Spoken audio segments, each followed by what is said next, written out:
രാവിലെ തന്നെ നല്ല ഉപ്പിലിട്ട പൈനാപ്പിൾ തിന്നാൻ നല്ല ആഗ്രഹം തോന്നിയിട്ടോ. അപ്പം തന്നെ വേഗം പൈനാപ്പിൾ മേടിക്കാൻ അനിയനെ പറഞ്ഞയക്കാൻ നിന്നപ്പോൾ ഉമ്മ പറഞ്ഞു കുറച്ച് മല്ലിയിലയും കൂടി മേടിച്ചു വന്നു. എന്തിനാന്ന് ചോദിച്ചപ്പോൾ പറയണേ ഫ്രിഡ്ജിൽ വെക്കാനാണ് ഓരോരോ ആഗ്രഹങ്ങളെ. അപ്പോൾ പിന്നെ കുറച്ച് മുട്ടയും കൂടി മേടിപ്പിക്കാമെന്ന് കരുതിയിട്ട് വിചാരിച്ചപ്പോൾ അനിയൻ ചോദിക്കണം ഇന്നെന്താ മുട്ട ബിരിയാണിയാണോ ഉണ്ടാക്കാൻ പോണത്. അങ്ങനെ ഞാൻ ചിന്തിച്ചിട്ടും കൂടി ഉണ്ടായില്ല. പക്ഷെ അത് ചോദിച്ചപ്പോൾ എനിക്ക് ആഗ്രഹം വന്നു.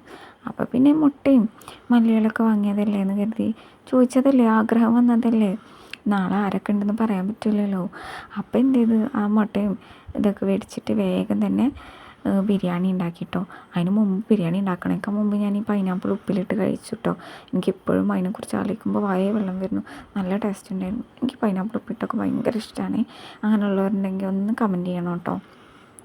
അങ്ങനെ നല്ല അടിച്ചാപ്പിലൊരു ബിരിയാണി സെറ്റാക്കി ഞാൻ ഒരിടത്ത് പോയപ്പോഴേ വലിയ റൈസിൽ മുട്ട ബിരിയാണി കഴിച്ചിട്ടാണ്. അതെനിക്ക് അത്ര ഇഷ്ടമായില്ല. പൊതുവേ ഞങ്ങളൊക്കെ ചെറിയ റൈസിലാണ് മുട്ട ബിരിയാണി ഉണ്ടാക്കാറ്.